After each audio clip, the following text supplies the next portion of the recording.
Detective, I was wondering when you were going to show up. Mrs. Thompson told me you were here. I understand you are working for Jeremy Hartwood's niece. Yeah, I guess so. I mean, you're not wrong. We came here for her uncle. I didn't expect this. You are Dr. Gray, right? That's right. You don't happen to have some identification, Detective. I'm not keen on having strangers prying into my business. Oh, Detective Edward Carnby, Decatur Street, New Orleans. Enjoying the Vieux Carré, Detective? Those old French quarters, the voodoo people, the gangsters. I'm sure you live an exciting life. Well, it's not quite like the stories, Doc. Just trying to make a living. Aren't we all making a living? Well, welcome to Derceto, Detective. I hope your time here will be useful. Now, what can I do for you? Why don't you tell me where I can find Jeremy Hartwood? Why wouldn't that make for a short visit? I wish I could tell you, but I'm afraid I don't know. A drink, Detective? Anything brandy. Oh, you do belong in the French quarters, Detective.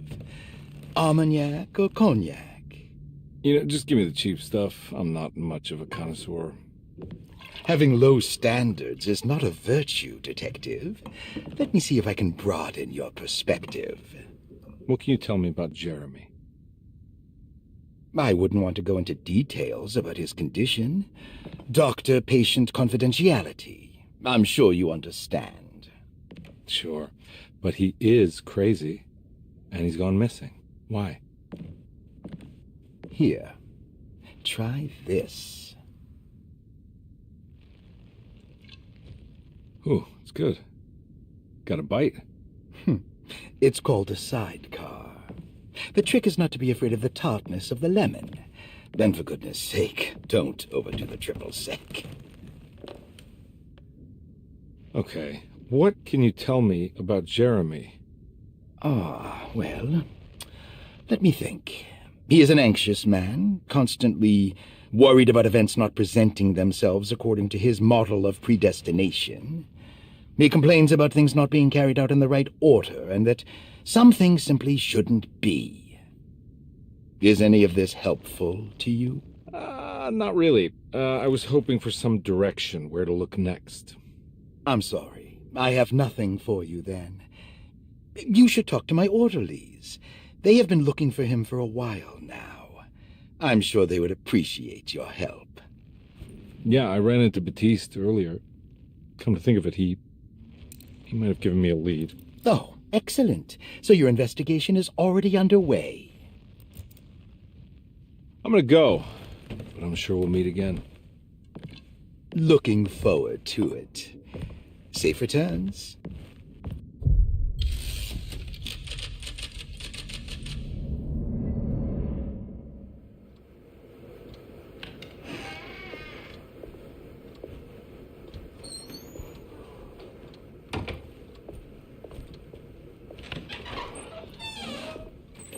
Detective Carnby, where did you go? I was just talking to Dr. Gray. You disappeared. No, it's not what you think. Have you found anything strange going on here? Yes. Everyone is being incredibly evasive and I can't figure out why. No, I mean something you can't explain. Paranormal, even. Detective, I really need you to get yourself together. I can't do this alone. Forget it. I'll figure it out. Do you want to come see Dr. Gray? No, I want to try something. With this talisman, I think I can follow Jeremy to the place he mentioned in the book. What was the name? Do you remember something Spanish? Heya. Yeah, that's where I need to go. Detective, are you going to be all right? Yeah, of course. Go talk to Dr. Gray. We'll rendezvous later.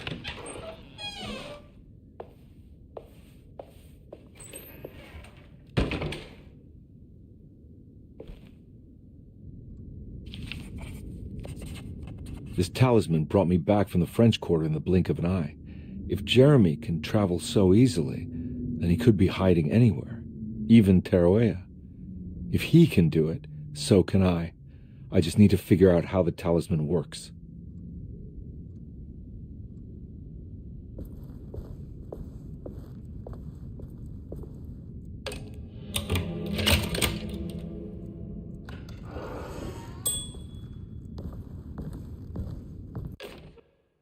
Saw your notice in the boiler room. You should know Mr. Chance won't be coming back.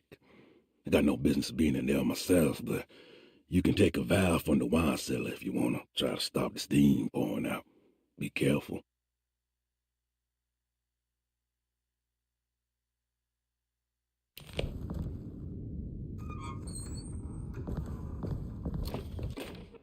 Dr. Elmore Lee Gray is Derceto's chief doctor.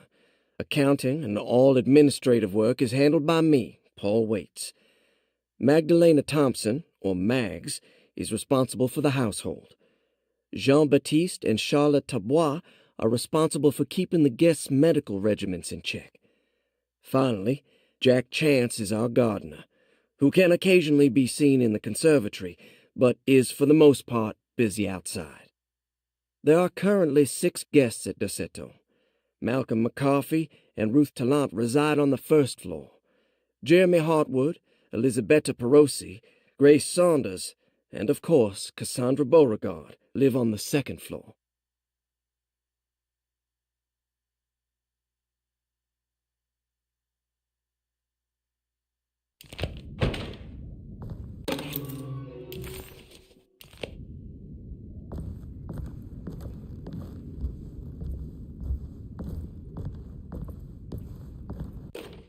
Paul, you're right about the plates on the boiler and the clock.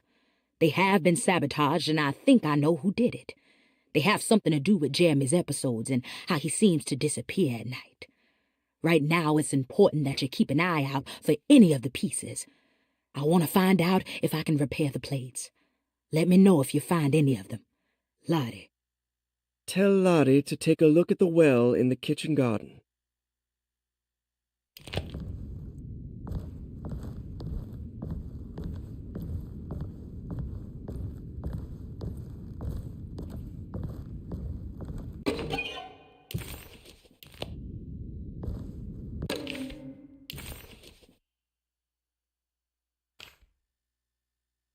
Cassandra Beauregard, the beloved author. Very exciting, isn't it? What do you want to put down for reason for admission? What her agent told us. Cassandra suffers from writer's block and needs to finish her moving picture script before the end of June. Mr. Chardot suggests Cassandra's heavy use of barbiturates is holding her back and risks ruining her career. And how should we summarize her personal history? Let's keep it short. Cassandra Beauregard is a beloved crime author who managed to pull herself out of poverty and into stardom. 5 years ago, she tried killing herself by jumping off a balcony. The incident left her a cripple, and now relies heavily on her wheelchair. And for diagnostic impressions? Cassandra suffers chronic back pain following her suicide attempt. She self-administers morphine to keep herself ambulant, but has become addicted, and the desired effect is now lost.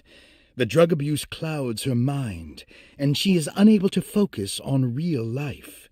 To save herself from this insight, she instead makes up stories to fill out the gaps in her own thought process, resembling the Korsakoff syndrome. Oh, bravo, Doctor. How will you treat her? First of all, she needs to be weaned from her drug addiction, and hopefully it will resolve her compulsive lying. Then look into permanently numbing her pain in her back through surgery. Finally, deal with her suicidal thoughts. Fantastic.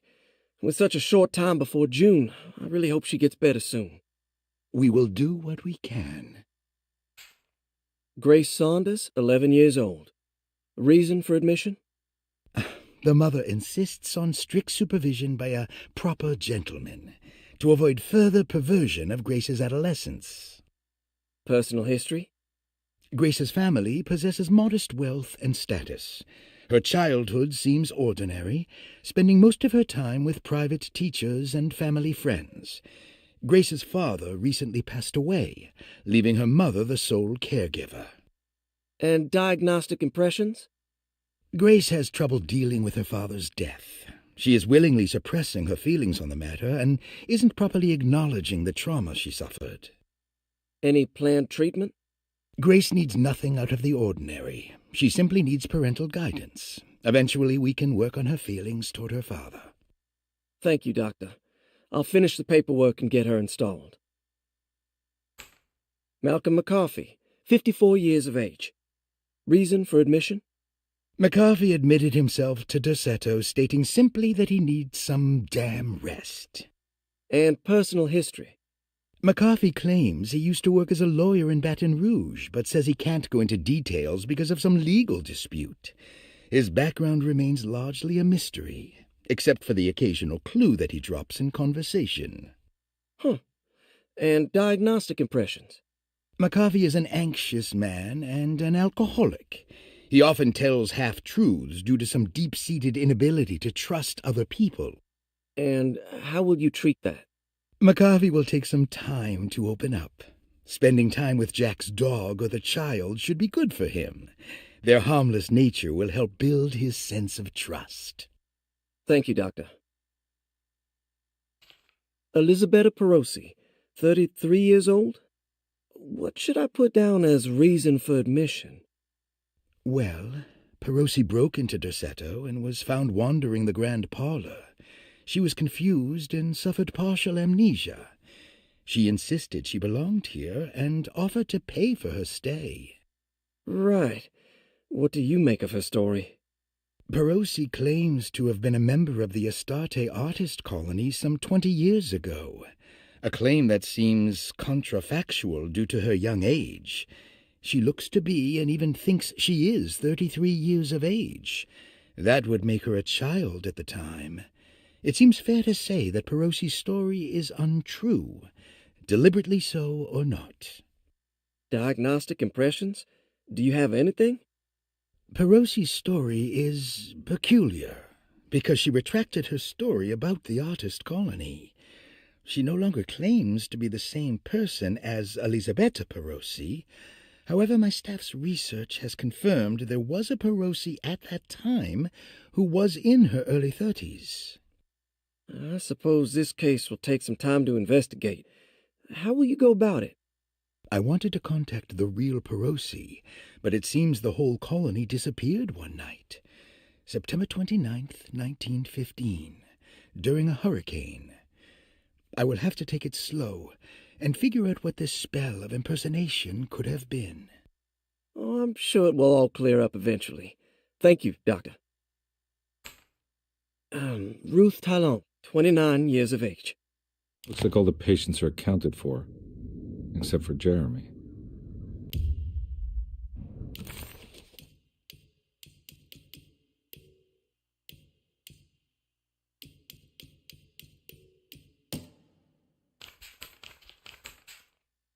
Ruth Talon, 29 years of age. Reason for admission? Ruth's father wishes that his daughter be removed from New Orleans nightlife for the foreseeable future. He fears that her overly free spirit is tarnishing the family's reputation. Sounds simple enough. Personal history? Ruth comes from considerable wealth. Her family owns several hotels and restaurants. Unlike the rest of the family, her sense of adventure has taken her around the world, including France during the Great War as a photojournalist. The last decade, she has provoked many rumors of being a debauched flapper, bordering on nymphomania. And diagnostic impressions?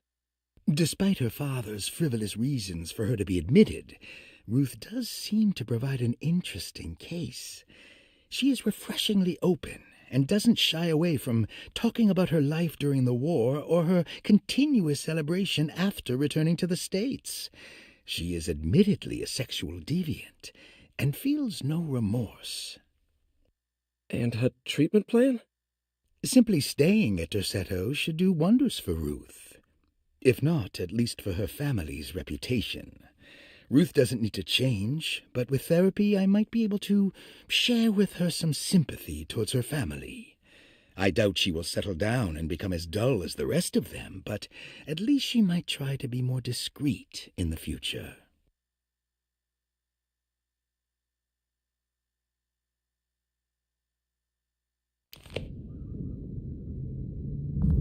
There's no way I can get into this thing. Better leave it alone.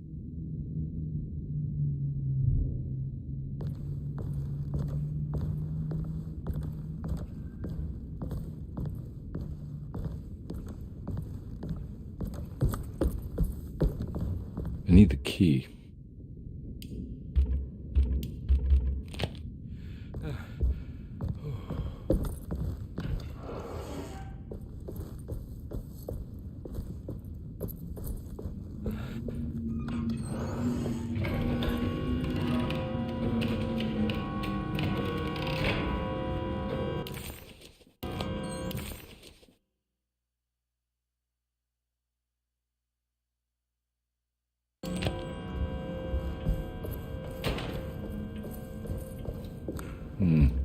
I need the key.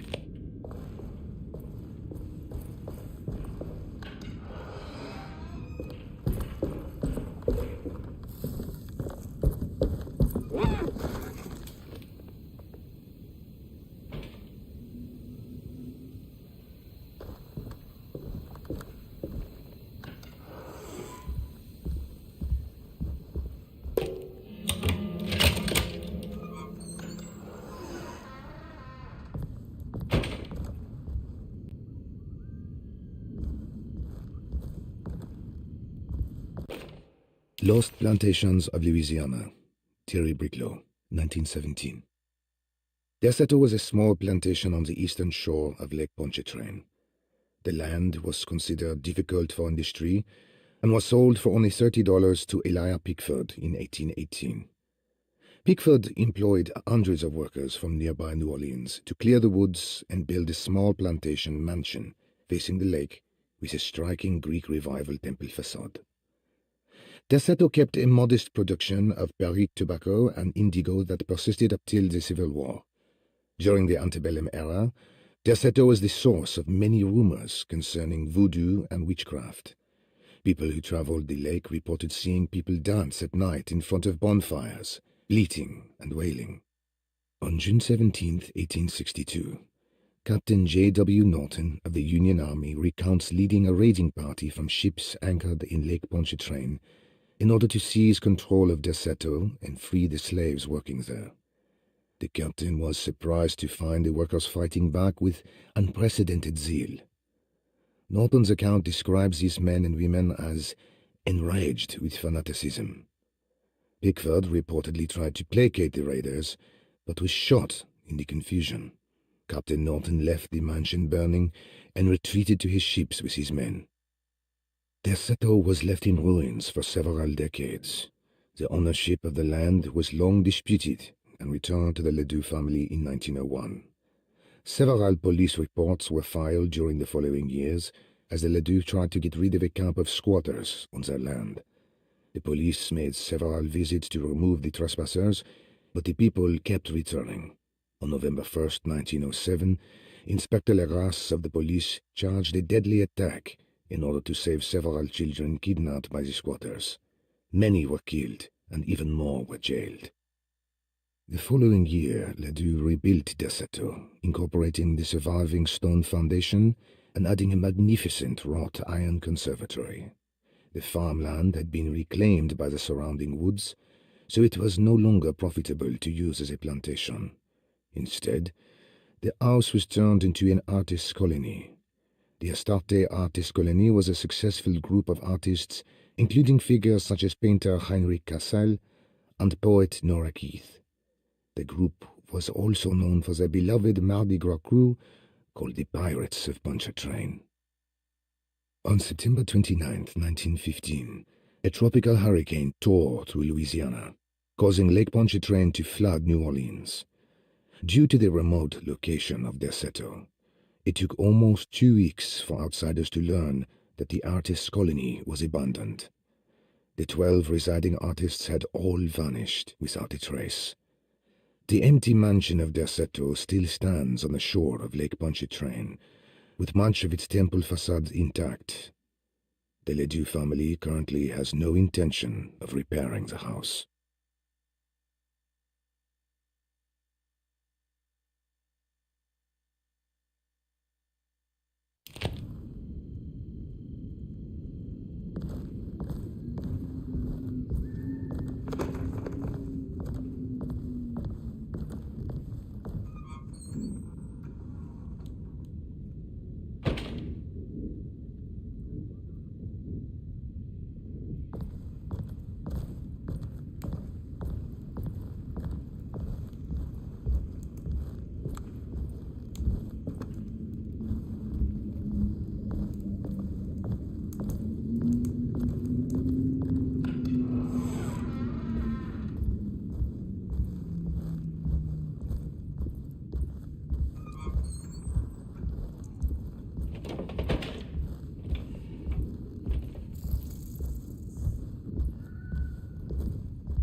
Ooh.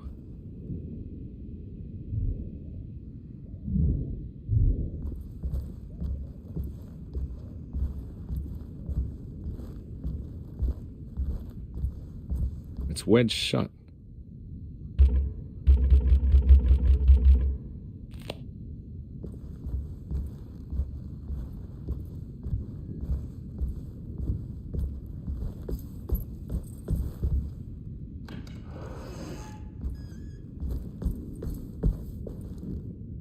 Ah! What is going on?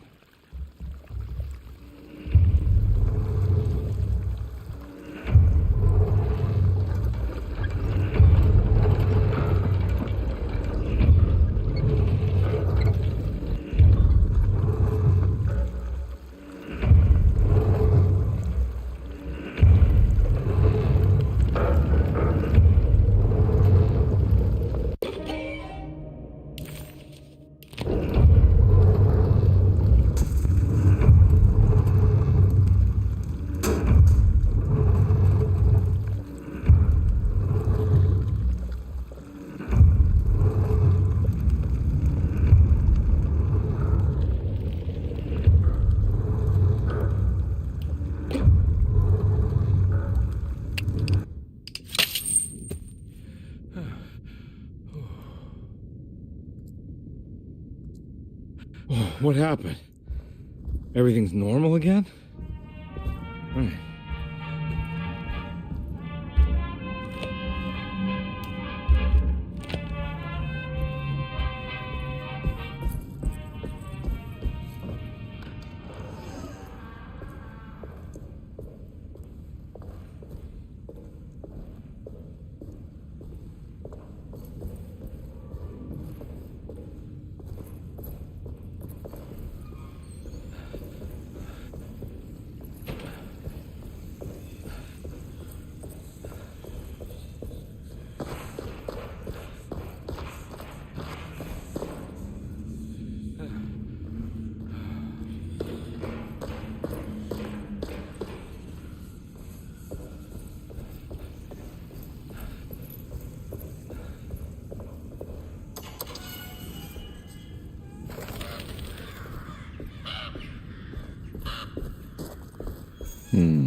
Huh.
Nice.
Stained.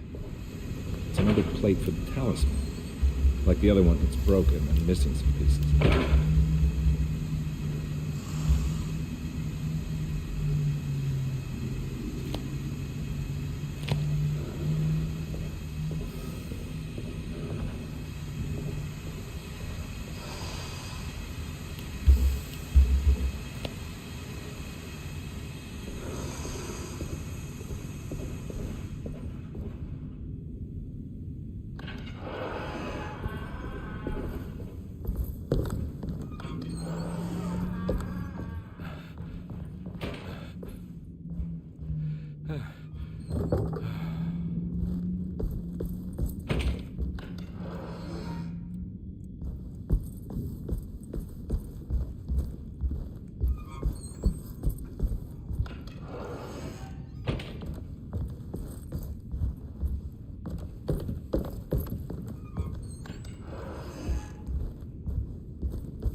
While Detective Carnby was grateful to be back at Derceto, he was eager to test his hypothesis.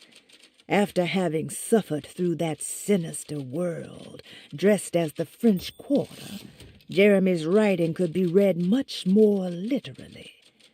What if Jeremy used his talisman to actually visit those places he mentioned in the book? Carnby felt certain that this was the answer. He wouldn't find Jeremy hiding inside Derceto. He would be in one of those other worlds. And to follow in his steps, Carnby would have to investigate the old clock and the boiler and find out what part they played.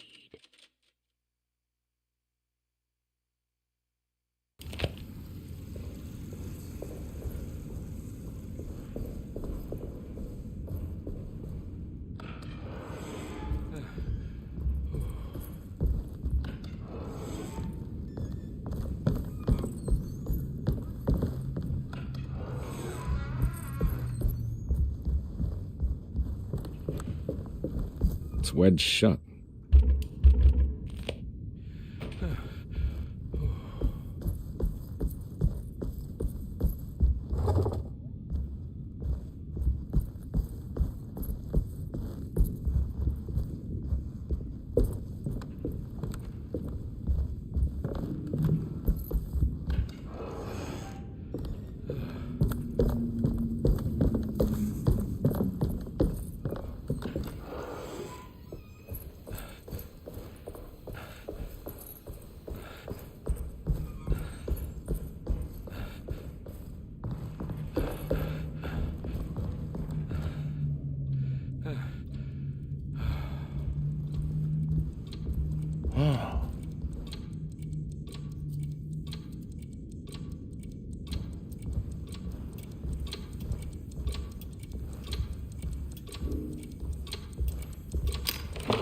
This must be the clock that... looks like the plate that held the talisman in the seance room. But it's broken and missing some pieces.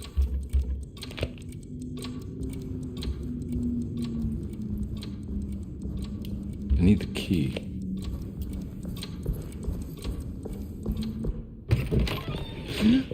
Yeah, sorry, Detective. Didn't mean to obstruct justice or anything. It's fine. You know, I'm kind of busy with my own case of a missing person. I was wondering if you've seen Grace, a girl about yay high? I can't say that I have. Why are you asking? Well, I'm looking for her. Is she in trouble? No. She's just hiding somewhere.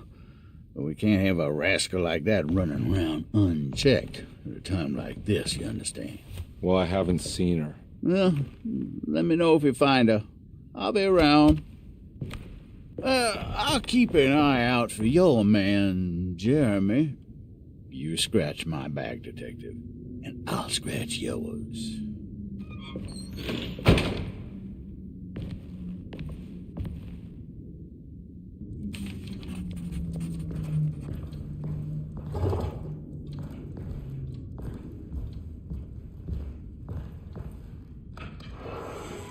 Looks like everything's back to normal here.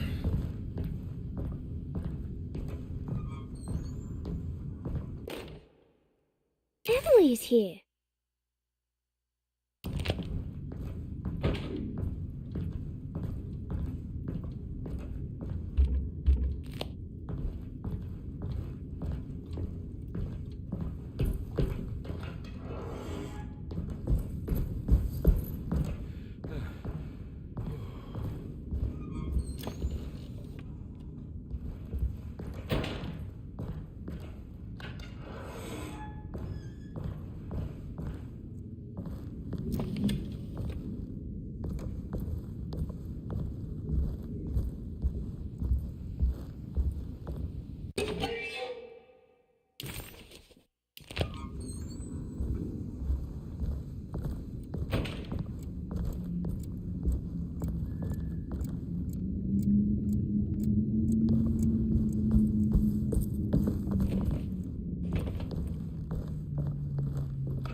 Eccentric. What are these symbols? Looks like alchemy or star constellations.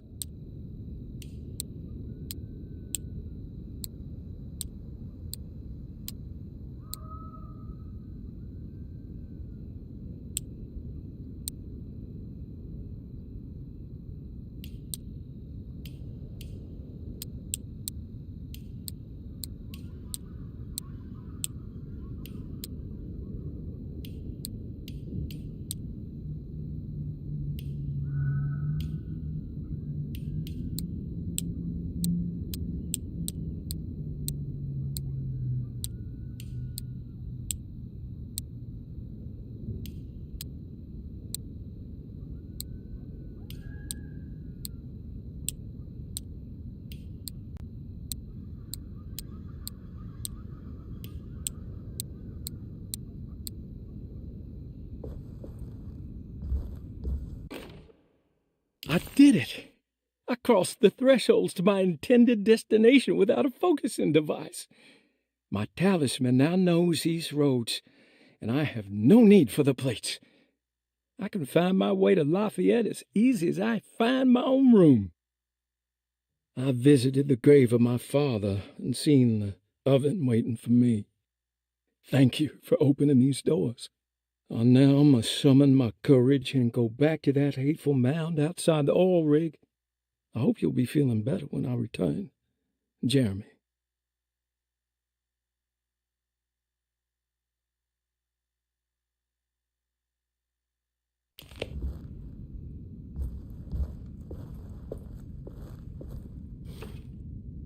These paintings got some grim-looking rot on them.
The Astarte Artist Colony.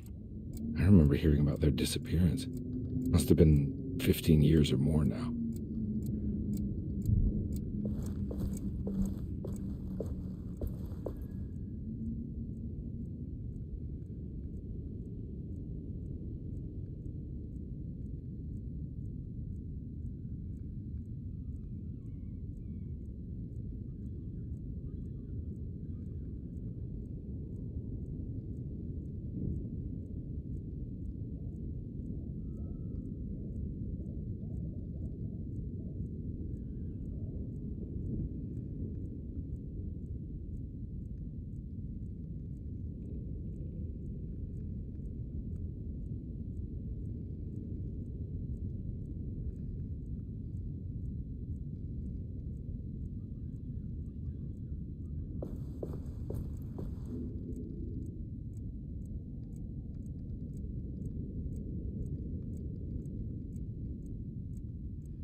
Will I need to remember how to get them out again?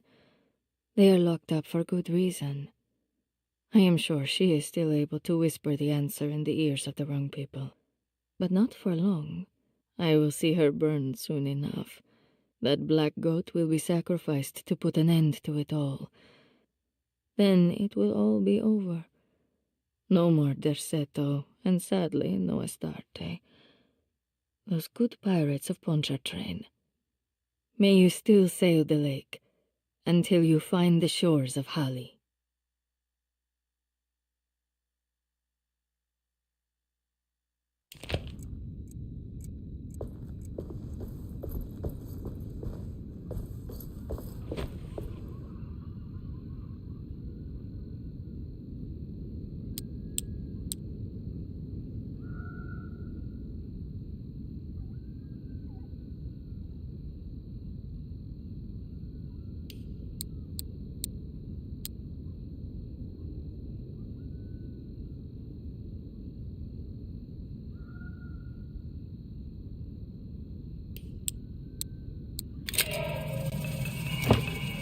Got it.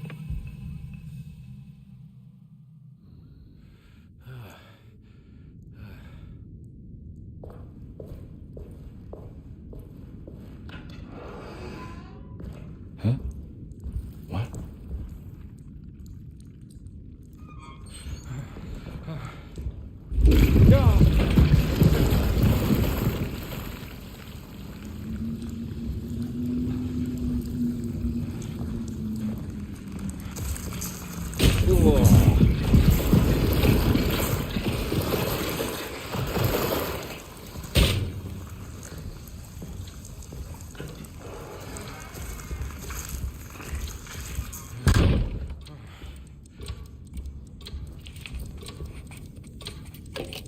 I think I've seen this. What the hell is going on?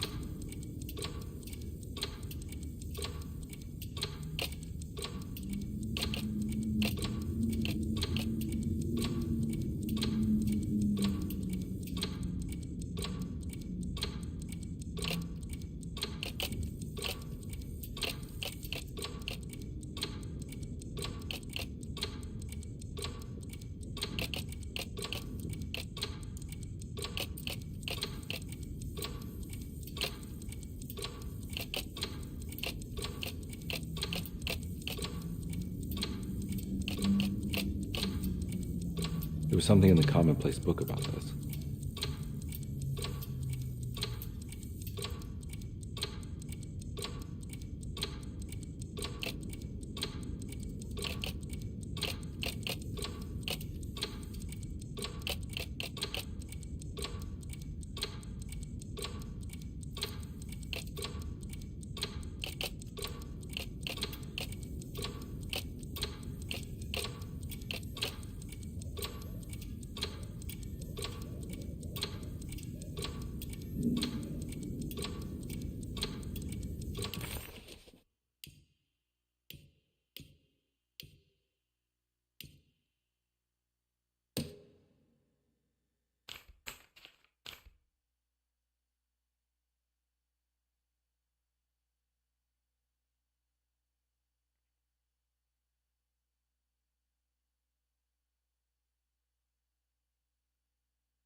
think the clock broke.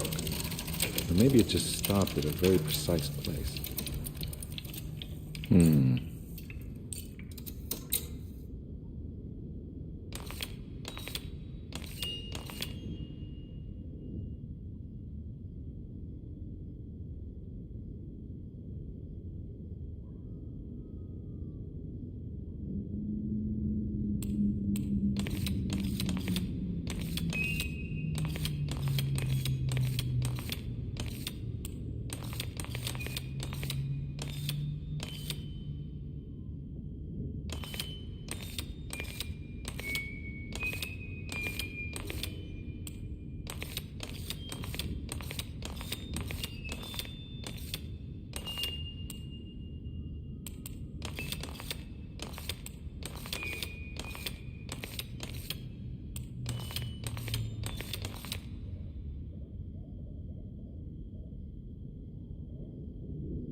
There's a picture in the black glass. It's showing me something.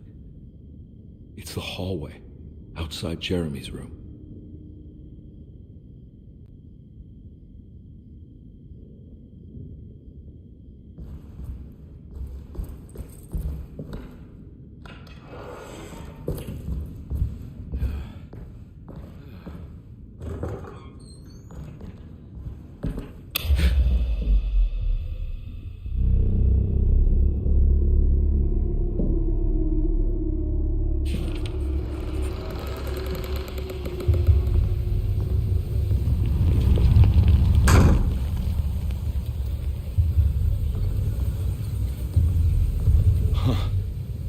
I made it.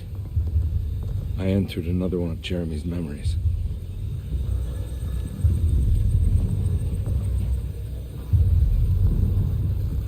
Ugh.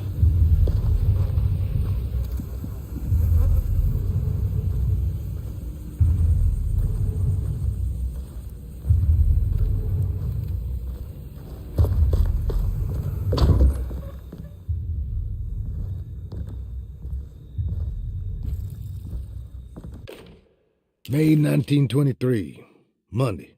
All okay, ready for delivery. Maintenance. Oil pump must be serviced. Any tampering causes large spills unless properly forestalled. Tuesday. Shipment delayed but delivered. Maintenance. Service bridge close to broken. Wednesday. Prospectors reluctantly agreed to show the burial mound to Mr. Hartwood, a painter, who read about our finds in the papers. He means to return tomorrow and try to find a way inside. Thursday. Mr. Hartwood's efforts delayed. The workers seemed nervous about his presence. Hartwood promised not to return to the compound. Instead, he has taken up an offer by l'officier, the riverboat captain, who means to pilot him to the site tomorrow morning. Hopefully that's the end, and work can resume. Maintenance. Bridge from the oil tower to the bayou has collapsed. Sabotage suspected. This is the devil that guides us now. Huh.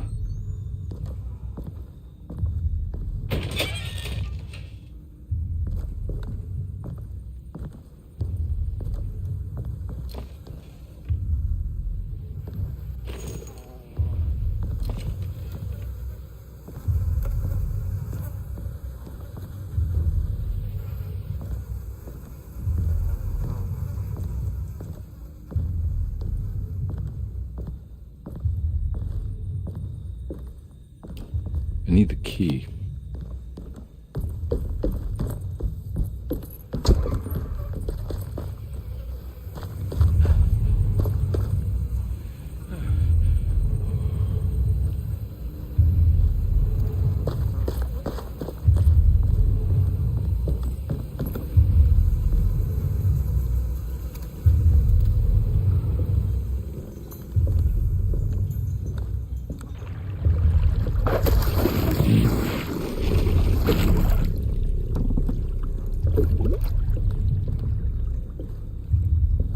There's something missing.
be a way to get to the other side.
It's the hateful mound Jeremy talked about in his book.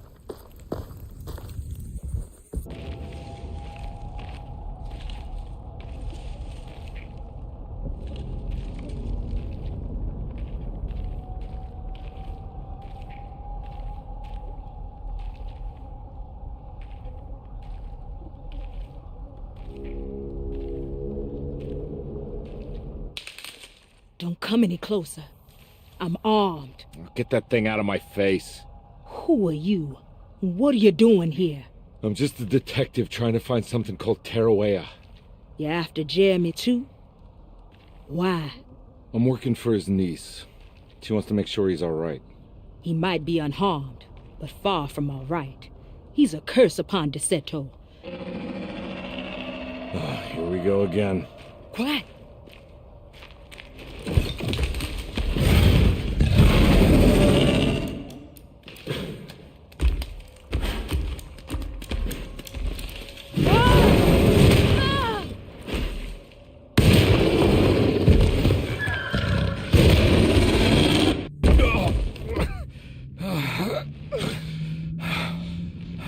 Oh, Christ in heaven.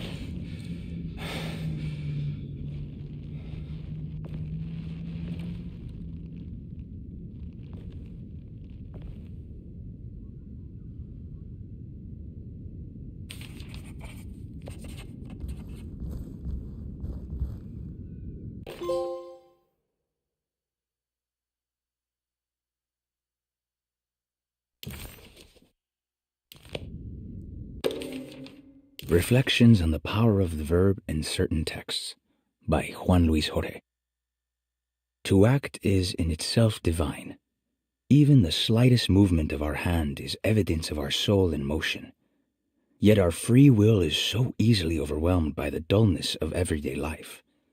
Our actions become rote and rigid, in spite of luxury and comfort. True divinity is found in the choice of leaving the stage where we all perform. People who discover this freedom unexpectedly will be struck by the terror of this revelation and become paralyzed, or worse, turn to suicide.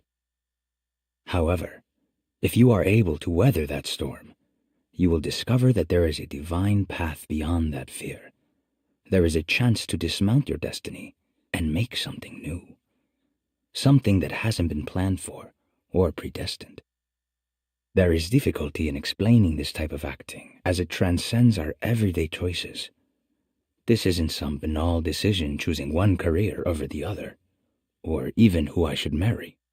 Leaving the stage, no matter how, isn't a matter of course correction.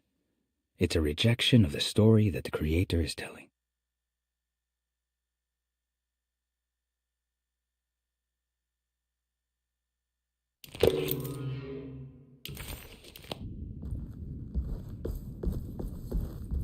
It's wedged shut. It worked.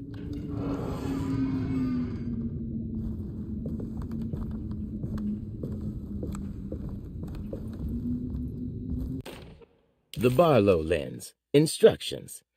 To double the magnification of your telescope, simply fit this Barlow lens to your instrument.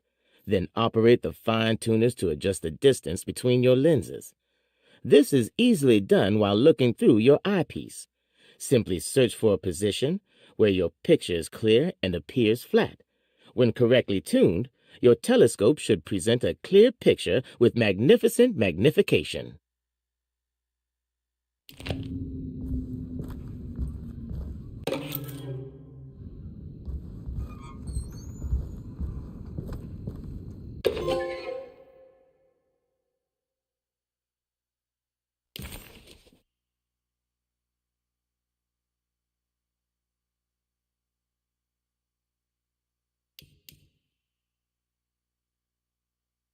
What's this?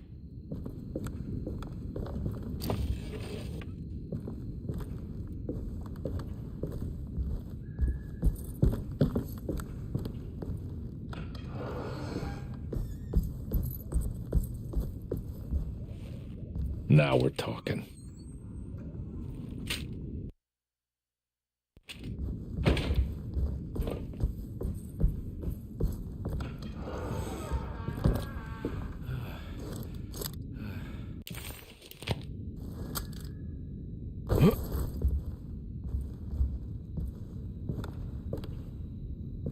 don't think I have everything I need.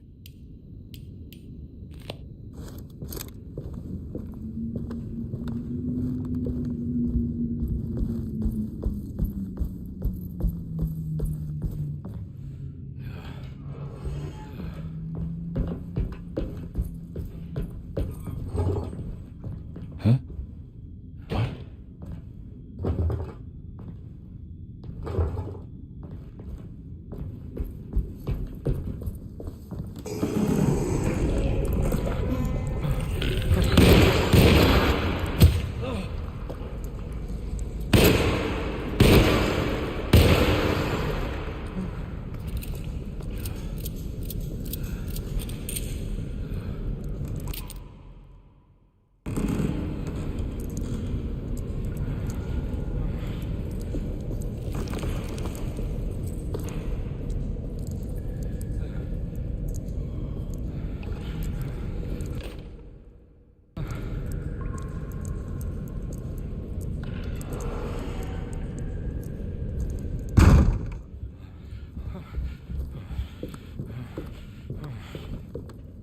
It's wedged shut.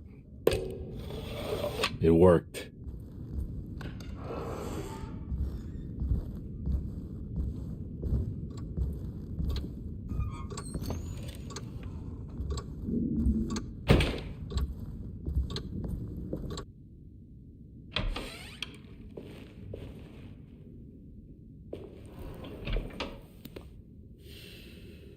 Detective Carnby, how good of you to come.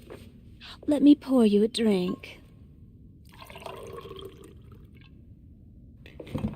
What happened here? This place looks like it was hit by a bomb. Welcome to the madhouse, Detective. Thanks. Did the ceiling just collapse? I heard it was something in the attic, something that was supposed to happen but didn't. How that could have such consequences is beyond me. The truth is, I don't know why the room looks like this. But I bet your friend Jeremy does. You know where I could find him? Oh, somewhere in his past, I suppose. He keeps going on about that mysterious dark man.